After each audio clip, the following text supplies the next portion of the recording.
Let's see if I have enough candle left. Okay, I think, because that looks a little odd. I'm going to turn on the light. And hi, everyone.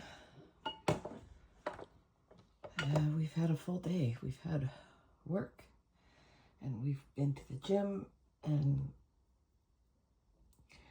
now, because the goal is to do it every day, we're going to do this.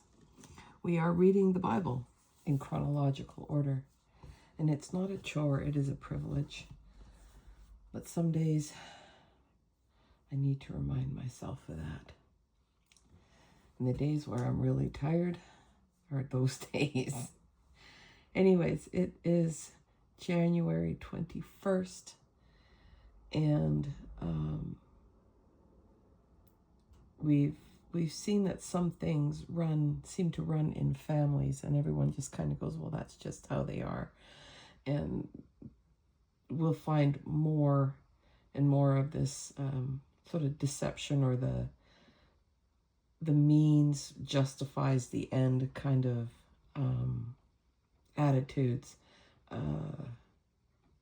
going forward with this family, but God will still use them, which is crazy.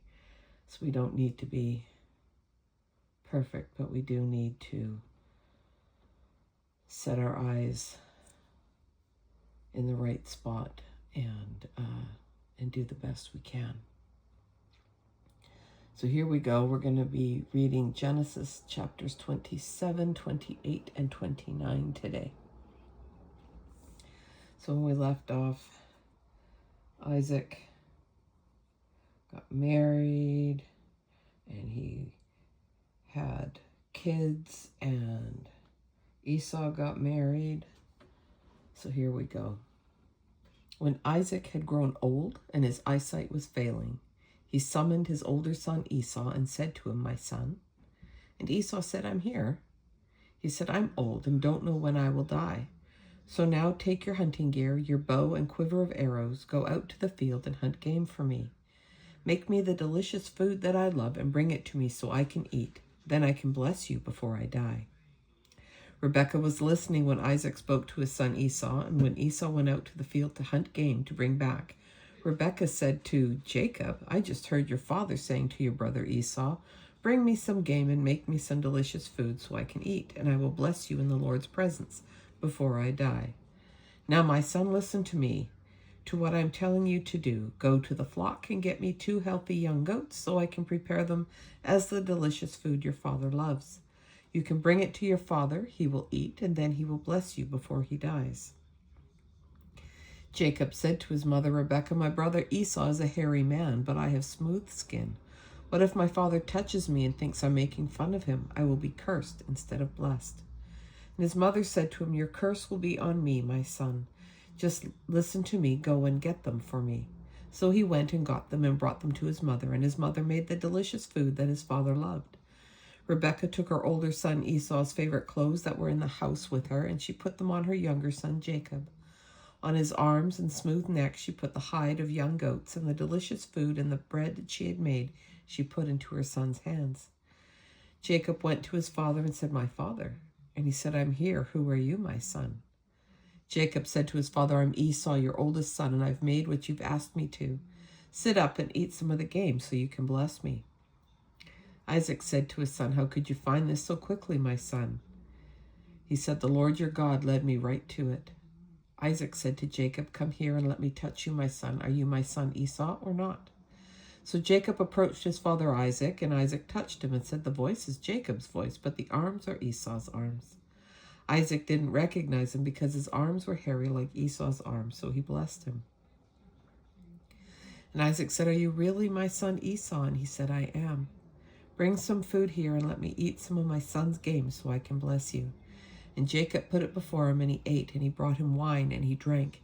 And his father Isaac said to him, "Come here and kiss me, my son."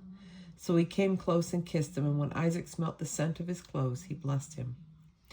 "See, the scent of my son is like the scent of the field that the Lord has blessed. May God give you showers from the sky, olive oil from the earth, plenty of grain and new wine.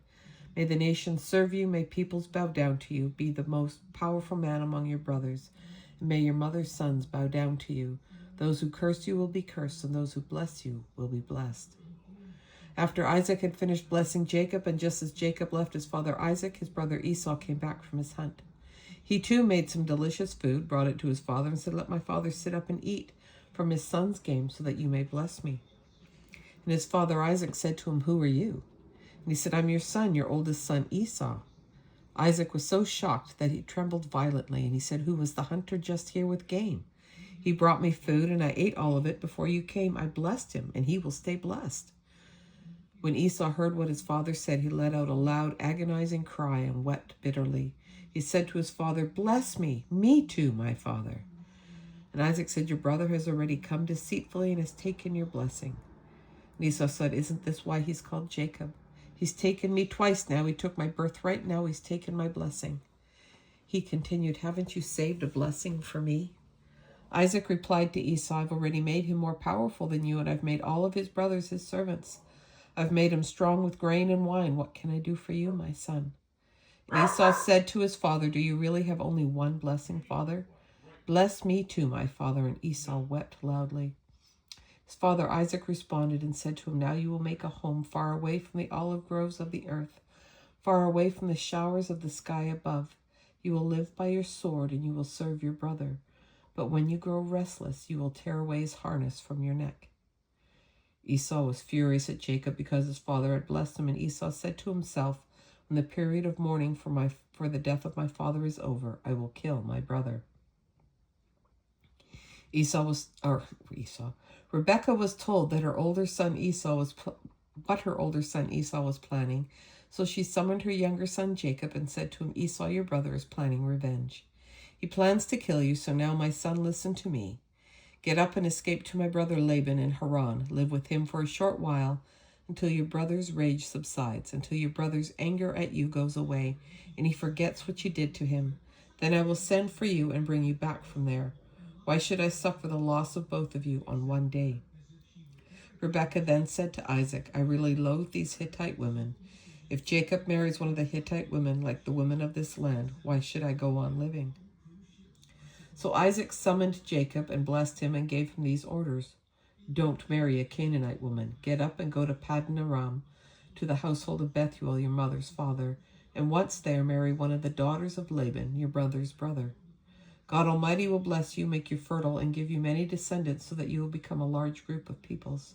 He will give you and your descendants Abraham's blessing so that you will own the land in which you are now immigrants, the land God gave to Abraham." So Isaac sent Jacob off, and he traveled to Paddan Aram, to Laban, son of Bethuel the Aramean, the brother of Rebekah, Jacob and Esau's mother. Esau understood that Isaac had blessed Jacob and sent him to Paddan Aram to marry a woman from there.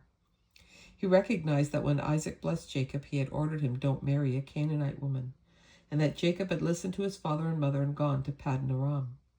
Esau realized that his father Isaac considered Canaanite women unacceptable. So he went to Ishmael and married Mahalath, daughter of Abraham's son Ishmael and sister of Nebaioth, in addition to his other wives. Jacob left Beersheba and set out for Haran, and he reached a certain place and spent the night there. When the sun had set, he took one of the stones at that place and put it near his head. Then he lay down there. He dreamed and saw a raised staircase, its foundation on earth and its top touching the sky, and God's messengers were ascending and descending on it. Suddenly the Lord was standing on it and saying, "I am the Lord, the God of your father Abraham and the God of Isaac. I will give you and your descendants the land on which you are lying. Your descendants will become like the dust of the earth, and you will spread out to the west, east, north, and south. Every family of earth will be blessed because of you and your descendants. I am with you now. I will protect you everywhere you go, and I will bring you back to this land. I will not leave you until I have done everything that I have promised you." When Jacob woke from his sleep, he thought to himself, "The Lord is definitely in this place, but I didn't know it." He was terrified and thought, "This sacred place is awesome. It's none other than God's house and the entrance to heaven." After Jacob got up early in the morning, he took the stone that he had put near his head, set it up as a sacred pillar, and poured oil on the top of it. He named that sacred place Bethel, though Luz was the city's original name. Jacob made a solemn promise. If God is with me and protects me on this trip I'm taking, and gives me bread to eat and clothes to wear, and I return safely to my father's house, then the Lord will be my God.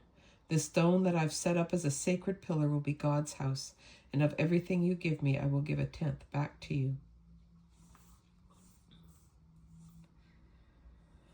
Jacob got to his feet, set out for the land of the Easterners, and he saw a well in the field in front of him, near which 3 flocks of sheep were lying down. That well was their source of water, because the flocks drank from that well.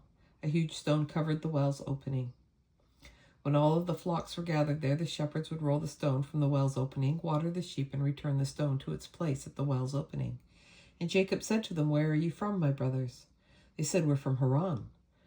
Then he said to them, "Do you know Laban, Nahor's grandson?" They said, "We know him." And he said, "Is he well?" They said, "He's fine. In fact, this is his daughter Rachel now, coming with the flock." He said to them, "It's now only the middle of the day. It's not time yet to gather the animals, water the flock, and then go and put them out to pasture." They said to him, "We can't until all the herds are gathered, and then we roll the stone away from the well's opening and water the flock." While he was still talking to them, Rachel came with her father's flock, since she was its shepherd. When Jacob saw Rachel, the daughter of Laban, his uncle, and the flock of Laban, Jacob came up, rolled the stone from the well's opening, and watered the flock of his uncle Laban. Jacob kissed Rachel and wept aloud. Jacob told Rachel that he was related to her father and that he was Rebekah's son. She then ran to tell her father. And when Laban heard about Jacob, his sister's son, he ran to meet him.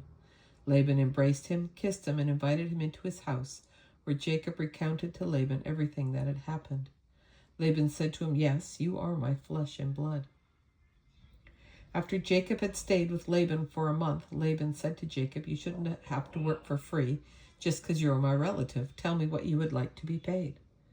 Now Laban had 2 daughters. The older was named Leah and the younger Rachel. Leah had delicate eyes, but Rachel had a beautiful figure and was good looking. Jacob loved Rachel and said, "I will work for you for 7 years for Rachel, your younger daughter." Laban said, "I'd rather give her to you than another man. Stay with me." Jacob worked for Rachel for 7 years, but it seemed like a few days because he loved her. And Jacob said to Laban, "The time has come. Give me my wife so that I may sleep with her." So Laban invited all the people of that place and prepared a banquet. However, in the evening he took his daughter Leah and brought her to Jacob, and he slept with her. Laban had given his servant Zilpah to his daughter Leah as her servant, and in the morning there she was, Leah. Jacob said to Laban, "What have you done to me? Didn't I work for you to have Rachel? Why did you betray me?" Laban said, "Where we live, we don't give the younger woman before the oldest." "Well, you could have said that before. Complete the celebratory week with this woman, then I will give you this other woman too for your work, if you work for me 7 more years. See what I mean by families and things that run in them? So that is what Jacob did. He completed the celebratory week with his woman, and then Laban gave him his daughter Rachel as his wife. Laban had given his servant Bilhah to his daughter Rachel as her servant, and Jacob slept with Rachel, and he loved Rachel more than Leah, and he worked for Laban 7 more years. When the Lord saw that Leah was unloved, he opened her womb, but Rachel was unable to have children. Leah became pregnant and gave birth to a son, and she named him Reuben, because she said, "The Lord saw my harsh treatment, and now my husband will love me." She became pregnant again and gave birth to a son, and she said, "The Lord heard that I was unloved, so he gave me this son too," and she named him Simeon. She became pregnant again and gave birth to a son, and she said, "Now this time my husband will embrace me, since I have given birth to 3 sons for him," so she named him Levi. She became pregnant again and gave birth to a son. She said, "This time I will praise the Lord." So she named him Judah, and then she stopped bearing children. And that, my friends, is the end of our reading for today. Thanks so much for joining me. I need a new candle. Okay. Thanks for joining me. I hope you'll join me again tomorrow. We'll figure out how Jacob sorts out having sisters for wives and all the kids and all the things. Take care, and we'll see you tomorrow. Bye for now.